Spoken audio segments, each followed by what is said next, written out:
Selamat datang di channel Simar Imam. Sembari mendengarkan tinggalkan like dan komentarnya bosku. Jangan lupa pasang headset kalian. Siapkan kopi dan camilan. Lupakan kenangan tentang mantan. Mari kita dengarkan sambil rebahan. Kembalinya Sang Raja. Bab 69. Anak muda, dengarkan nasihatku, menjadi muda dan sembrono bukanlah hal yang baik, kamu akan menderita kerugian. Liang Bolong mendengus dingin. Saya tidak tahu apa artinya menjadi muda dan sembrono. Saya hanya tahu bahwa mereka yang mengikuti saya akan makmur, dan mereka yang melawan saya akan binasa. Liang Bolong sangat marah hingga mulutnya dipenuhi asap dan dia berkata, "Anak baik, jika kamu percaya diri, ayo berkompetisi. Aku sudah terlalu lama menahan diri, dan bahkan seorang anak muda pun berani menudingku. Dengan keahlianmu, kamu tidak layak dibandingkan denganku." Setelah mengatakan itu, Su Chen menyapa Meng Jie dan berkata, "Ayo pergi, saya tidak ingin membuang waktu untuk mereka." "Bagus." Meng Jie berkata dengan lega. "Walaupun saya tidak mengenal Liang Bolong, namun keahlian menembaknya memang luar biasa. Apalagi Pasu, saya khawatir pasukan khusus di wilayah militer pun tidak bisa bersaing dengannya. Su, di saat seperti ini, lebih baik manfaatkan kelebihan dan hindari kelemahan. Tuan Liang, Anda tidak harus menjadi seperti pemuda yang bahkan tidak memiliki semua giginya." Dia hanya mengucapkan beberapa kata-kata kasar dan menjadi dingin ketika dia membahas hal yang sebenarnya, jadi Anda tidak bisa mampu untuk marah padanya. Tian Chengji berkata sambil tersenyum. "Apa yang Anda katakan masuk akal. Anak muda saat ini akan menjadi pelanggar hukum jika kita tidak memberi mereka pelajaran." Mendengar percakapan keduanya, Su Chen segera berhenti dan berbisik. "Aku ingin menyelamatkan mukamu, tapi aku tidak menyangka kamu begitu tidak tahu malu. Sepertinya aku harus membuatmu mengingat. Wah, sepertinya kamu tidak percaya pada kejahatan. Apa menurutmu setelah kamu pergi ke tempat berburu beberapa kali, kamu pikir kamu selalu tepat sasaran? Aku akan memberimu pelajaran hari ini." Melihat keduanya benar-benar akan bersaing bersama, Meng Jie panik. Orang tua itu adalah penembak jitu yang hebat, dan dia jelas tidak sebanding dengan orang biasa. "Puan Su, apakah Anda benar-benar ingin bersaing dengannya? Orang tua ini tampaknya sangat kuat." Meng Jie berkata ragu-ragu, baik di dalam maupun di luar kata-katanya, dia ingin Su Chen menyerah. Itu hanya sampah. Mata Liang Bolong menyipit, dengan semburan amarah di matanya. "Nak, ada mangsa di hutan di depan. Ayo berkompetisi. Siapapun yang bisa memukul mangsa lebih jauh akan menang." "Bisa." Su Chen berdiri dengan tangan di belakang tangan dan berkata dengan tenang. Melihat Su Chen setuju, Liang Bolong langsung mengambil senapan di tangannya dan mengarahkannya ke kejauhan. Sebelum semua orang bisa bereaksi terhadap apa yang sedang terjadi, mereka mendengar ledakan. Liang Bolong telah menarik pelatuknya. Karena mereka belum melihat apapun dan tidak dapat membayangkan mengapa mereka menarik pelatuknya saat ini. "Oke, jangan terlalu berharap. Silakan lihat, aku telah memukul kelinci," kata Liang Bolong bangga. Itu benar-benar mencapai target. Kemudian, atas instruksi Liang Bolong, seseorang berlari menuju sasaran. Tidak lama kemudian, dia berlari kembali sambil membawa tubuh seekor kelinci dan berkata dengan penuh semangat. "Tuan Liang, saya baru saja mengujinya. Jarak garis lurus sekitar 250 meter. "Apa? 250 meter?" Mendengar nomor ini, Meng Jie tercengang. Karena tempat berburu ini milik keluarga mereka, dia sangat akrab dengan senapan ini.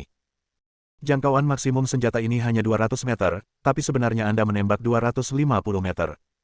Sungguh luar biasa. Kata-kata Meng Jie mengejutkan Tian Chengji dan yang lainnya. Ya Tuhan, Tuan Liang benar-benar mencapai hasil yang melebihi batas jarak. Ini terlalu menakutkan. Meskipun Tuan Liang sudah tua, pedangnya masih muda. Mendengar pujian dari semua orang, Liang Bolong mengelus jenggotnya dan berkata, "Karena pada saat saya menembak, saya sudah menghitung kecepatan angin, hambatan angin, serta energi kinetik dan energi potensial peluru. Dan pada saat saya menembak, saya sudah memperkirakan bahwa saya akan mengenai jantung kelinci. Jika tidak percaya padaku, lihatlah." Mendengar ini, pria yang membawa kelinci itu menunduk dan merasa ngeri. Itu benar-benar menyentuh hati. Tuan Liang benar-benar dewa. "Haha, ini bukan apa-apa, hanya operasi rutin."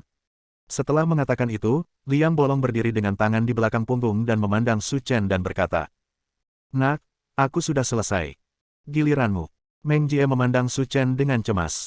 Dia telah mencapai jarak yang melampaui batas.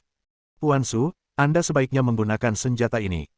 Senjata ini baru dibeli dan telah dilatih secara khusus. Hasilnya akan lebih baik."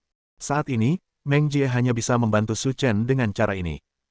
Melirik senapan di tangan Meng Jie, Su Chen berkata dengan tenang, "Saya tidak terbiasa menggunakan senjata mainan semacam ini. Mendengar ini, seluruh penonton terdiam. Dia sebenarnya menyebut senapan sebagai pistol mainan. Anak ini sangat pandai meniup sesuatu. Apakah dia biasanya menggunakan Desert Eagle dan 98K? Meng Jie memegang pistolnya dan tertegun di tempat, tidak tahu harus berbuat apa. Daripada menggunakan senapan, bagaimana kalau bermain dengan busur dan anak panah serta panah otomatis? Su Chen melihat ke meja, mengambil busur dan anak panah dan berkata, "Gunakan saja." Mendengar kata-kata Su Chen, semua orang yang hadir tercengang. Lalu terdengar suara tawa. "Nak, kalau kamu tidak tahu cara bermain senapan, katakan saja. Kenapa kamu berpura-pura keren di sini? Kamu sebenarnya ingin bersaing dengan Tuan Liang dengan busur dan anak panah. Mimpi yang luar biasa. Oke, meskipun mereka tidak tahu cara bermain, kamu tidak boleh menertawakan mereka. Apa kamu tidak tahu cara mengalah pada anak-anak? Bagaimana jika itu melukai harga diri mereka?" kata Liang Bolong sambil bercanda. "Tuan Liang, bukan karena saya memukulnya, itu terutama karena tindakannya yang terlalu lucu. Saya kira dengan kekuatannya, dia bahkan tidak bisa menembus bulu mangsanya. Bagaimana dia bisa membunuh mangsanya, haha." Su Chen mengabaikan ejekan Tian Chengji dan yang lainnya, tetapi melihat ke depan, lalu langsung melemparkan anak panahnya. Suara mendesing. Saat anak panah itu terbang, terdengar suara menerobos udara, dan Anda bahkan bisa melihat bentuk udara yang mengalir. Kau, apa yang terjadi? Aku pandai melempar, tapi sebenarnya aku bisa melemparnya sejauh ini. Namun, kejadian yang membuat mereka ngeri baru saja dimulai. Retakan, retakan. Anak panah itu terbang melintasi dataran, dan ketika terbang ke dalam hutan, semua pohon besar di depannya tertembak, lalu patah menjadi dua. Ini, bagaimana ini mungkin? Bodoh. Sangat ngeri. Apakah ini busur dan anak panah? Ini seperti peluru yang menembus baju besi. Dan, yang lebih menakutkan lagi adalah, dia pandai membuangnya. Bagaimana bisa begitu kuat? Lagi pula, busur dan anak panah itu terbuat dari kayu. Busur dan anak panahnya terbang ke dalam hutan, apa yang harus kita lakukan sekarang? Kita punya mobil di sini, ayo kita berkendara dan melihat-lihat. Kata Meng Jie cepat. Bagus.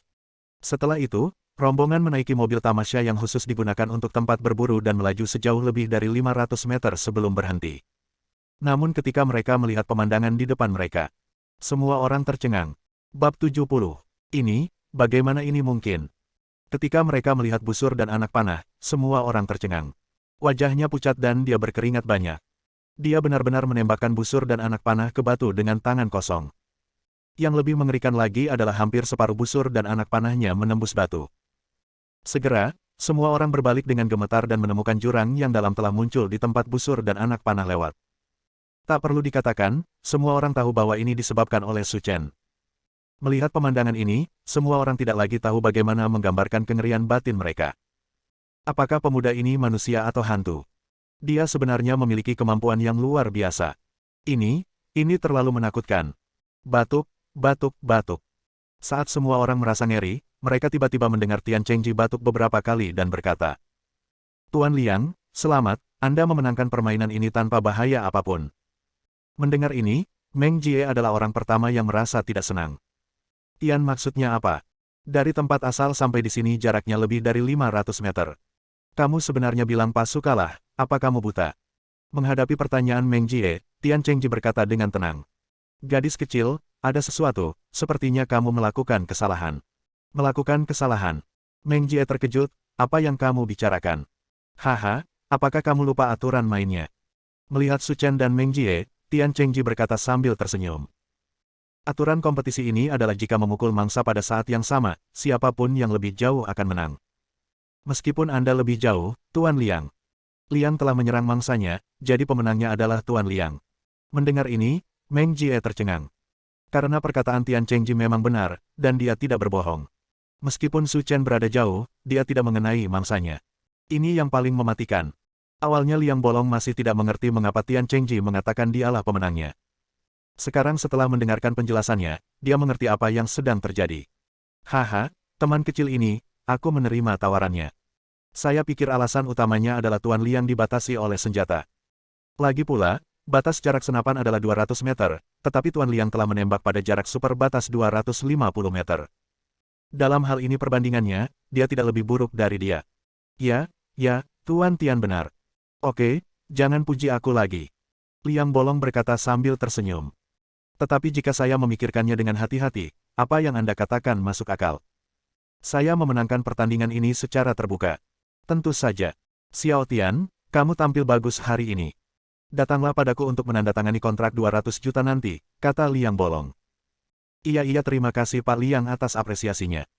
Jangan khawatir, jika proyek ini diserahkan kepada kami pasti tidak akan rugi. Kamu orang tua, kamu menjadi semakin tidak tahu malu selama kamu hidup. Tiba-tiba, perkataan Su Chen menyebabkan senyuman di wajah Liang Bolong dan Tian Chengji tiba-tiba berhenti. Nak, apa yang kamu bicarakan? Tahukah kamu siapa Tuan Liang? Itu tidak ada hubungannya denganku yang dia cintai, tapi sungguh tidak tahu malu bagimu untuk mengatakan bahwa dia menang dengan omong kosong seperti itu. Nak, apakah kamu buta? Kamu melihatnya ketika Tuan Liang memukul kelinci. Tapi kamu, dengan seluruh kekuatan kasarmu, menembakkan busur dan anak panah ke batu tanpa mengenai mangsanya. Beraninya kamu tidak menghormati Tuan Liang di sini, saya pikir kamu tidak ingin hidup lagi. Su Chen mencibir dan berkata, kamu akan tahu apakah aku telah mengenai mangsaku jika kamu mengeluarkan busur dan anak panah itu. Semua orang bingung dengan kata-kata Su Chen, tetapi mereka tidak mengatakan apa-apa, tetapi bekerja sama untuk mencabut busur dan anak panah. Tetapi, saat busur dan anak panah ditarik keluar, semua yang hadir kembali bingung. Sebab, mereka melihat tubuh lalat di anak panah. Meski sudah tergencet, Anda tetap bisa mengenalinya sebagai lalat. Ini, bagaimana ini mungkin? Padahal itu hanya seekor lalat. Tapi itu juga mangsanya. Saat ini, tidak ada yang berani berbicara. Setelah menempuh jarak lebih dari 500 meter dan melewati hutan lebat, saya menembak seekor lalat yang tergeletak di atas batu. Bagaimana dia bisa melakukannya? Keringat dingin membasahi bagian belakang bajunya, Meng Jie tidak lagi tahu bagaimana menggambarkan Su Chen. Dia terlalu kuat.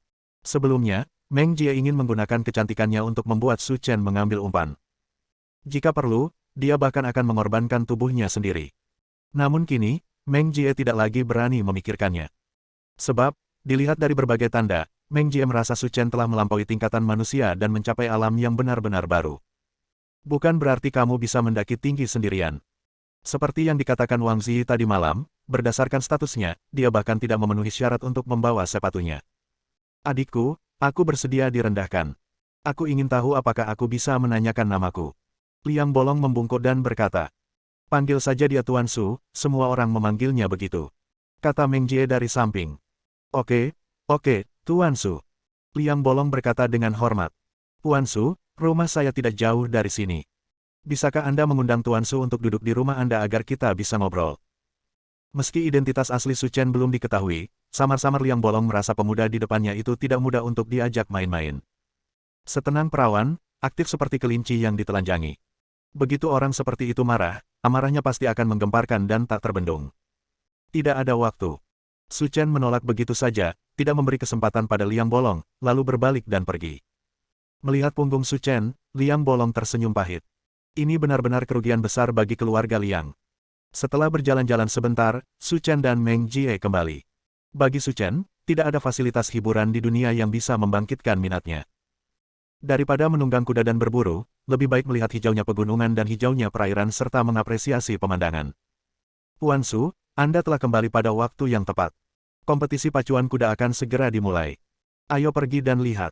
Oke, ayo pergi. Kemudian, sekelompok 4 orang tiba di arena pacuan kuda di pinggiran kota Jiangnan. Luas arena pacuan kuda sangat luas, 2 kali lipat ukuran stadion biasa. Saat 4 orang itu sampai di sini, arena yang mampu menampung 50.000 orang itu sudah penuh. Namun, Meng Guohao sudah membuat pengaturan, jadi tidak perlu khawatir tentang kursi. Tuan Su, Saudara Wei, saya telah memesankan kursi VIP yang mewah untuk Anda. Mari kita duduk di sana. Haha, Lao Meng, kamu masih menjagaku dengan baik, jadi aku tidak akan sopan padamu. Ngomong-ngomong, saat Anda dan Tuan Su ada di sini, saya harus membuat semua pengaturannya, kata Meng Guohao sambil tersenyum.